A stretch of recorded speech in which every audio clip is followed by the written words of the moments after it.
आज आपण एकदम क्रिस्पी आणि टेस्टी सँडविचची रेसिपी बघणार आहोत। हे सँडविचेस तुम्ही लहान मुलांच्या डब्यामध्ये सुद्धा देऊ शकता आणि एकदम झटपट तयार होतात। सर्वात आधी त्यासाठी लागणारे भाज्यांमध्ये मी काय काय घेतले ते पाहून घेऊया। इथे मी एक मीडियम आकाराचा कांदा बारीक कट करून घेतलाय, अर्धी काकडी बत्तीही बारीक कट करून घेतली, त्याचबरोबर एक मीडियम साईजचा टोमॅटो, एक मीडियम साईजची शिमला मिरची आणि थोडीशी कोथिंबीर बारीक कट करून घेतली। आता या सर्व भाज्या एका बाउल मध्ये एकत्र करून घेऊया।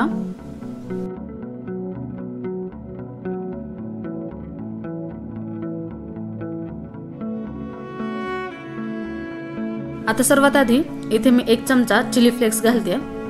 या ठिकाणी तुम्ही हिरव्या मिरच्या सुद्धा बारीक कट करून घालू शकता, पण जर तुम्ही लहान मुलांसाठी बनवत असाल तर थोडंसं प्रमाण कमी करा। त्यानंतर काही मी मिक्स हर्ब्स टाकते, याच बरोबर तुम्ही ऑरेगॅनो सुद्धा घालू शकता। पाव चमचा मीठ घालायचे आणि या सर्वांना बाइंडिंग यावी म्हणून मी 2 मोठे चमचे मेयोनेज घालते। हे अगदी ऑप्शनल आहे, तुम्हाला जर मेयोनेज खायचे नसेल तर पूर्णपणे स्किप करू शकता। आता हे छान मिक्स करून घेऊया। हे व्हेज सँडविच एक असा पदार्थ आहे, तुमची मुलं जर कुठल्या भाज्या खात नसतील तर त्या भाज्या तुम्ही या सँडविच मध्ये लपवून देऊ शकता। आणि सँडविच हा मुलांच्या आवडीचा पदार्थ असल्यामुळे ते काहीही कटकट न करता खातात। भाज्या मिक्स करून झाल्यानंतर इथे मी 4 ब्रेड घेतलेत। आता खूप जणांचा काय प्रश्न असतो की सँडविच थोड्या वेळाने मऊ पडतात, तर त्याच्यासाठी एक टिप आहे। जेव्हा तुम्ही ब्रेडला बटर किंवा तूप लावताना तर ते एकाच साइडने लावायचे, म्हणजे जो आतमधला भाग असेल त्याला अजिबात बटर किंवा तूप लावायचं नाहीये।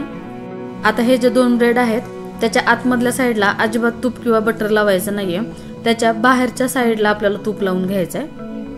आणि दुसरी महत्त्वाची टिप म्हणजे आपण ज्या भाज्या मिक्स करतो त्यावेळी आपण थोडंसं मीठ घालतो, तर ते मीठ सँडविच बनवते वेळेसच घालायचंय। म्हणजे अगोदर जर आपण भाज्या कट करून ठेवणार असाल तर तेव्हा मीठ अजिबात घालायचं नाहीये। त्यामुळे काय होतं की भाज्यांना पाणी सुटतं आणि त्यामुळे सँडविच आपले मऊ पडतात। म्हणजे जेव्हा तुम्हाला सँडविच बनवायचंय त्या अगोदर थोडंसं मीठ घालायचंय, म्हणजे टोमॅटो आणि कांदा त्याचं पाणी सोडणार नाहीत आणि त्यामुळे तुमचे सँडविचेस क्रिस्पी जास्त वेळ राहतील। तुम्ही व्हिडिओ मध्ये पाहत असाल प्रत्येक ब्रेडला मी एकाच साइडला तूप लावून घेतले। इथे मी ब्रेडला तूप लावले, पण जर तुमच्याकडे बटर अवेलेबल असेल तर ते तुम्ही बिनधास्त वापरू शकता।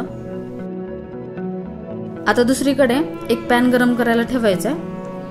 पॅन गरम झाला की ज्या साइडने आपण तूप लावले ती साइड तव्यावर ठेवायची आहे, म्हणजे या साइडला आपण तूप लावले तर ती साइड आपण तव्यावर ठेवणार आहोत।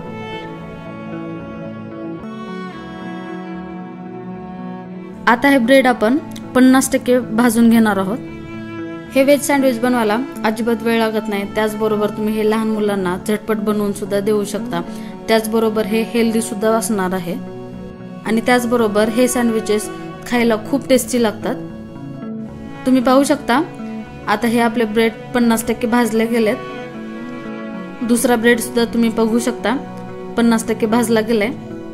आता गॅस पूर्ण लो करायचा आहे आणि आता आपण जे बनवलेलं मिक्सचर आहे ते यावर पसरवून घ्यायचंय। हे जे मिक्सचर आहे एकसारखं पसरवायचंय।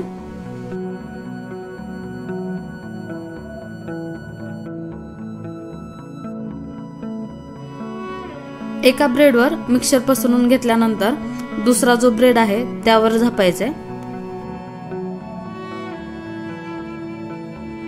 आता दोन्ही ब्रेड मध्यभागी आणून थोडंसं प्रेस करत करत हे ब्रेड भाजून घ्यायचंय। जास्त प्रेस करायचं नाहीये, अगदी हलक्या हाताने प्रेस करायचंय।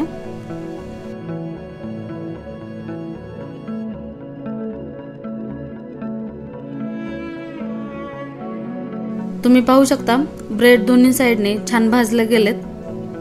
यापेक्षा जास्त लाल ब्रेड करायचे नाहीयेत, नाहीतर ब्रेड कडवट लागू शकतात। सँडविच दोन्ही साइडने छान भाजले गेल्यानंतर आता हे आपण त्रिकोणी आकारामध्ये कट करून घेऊया।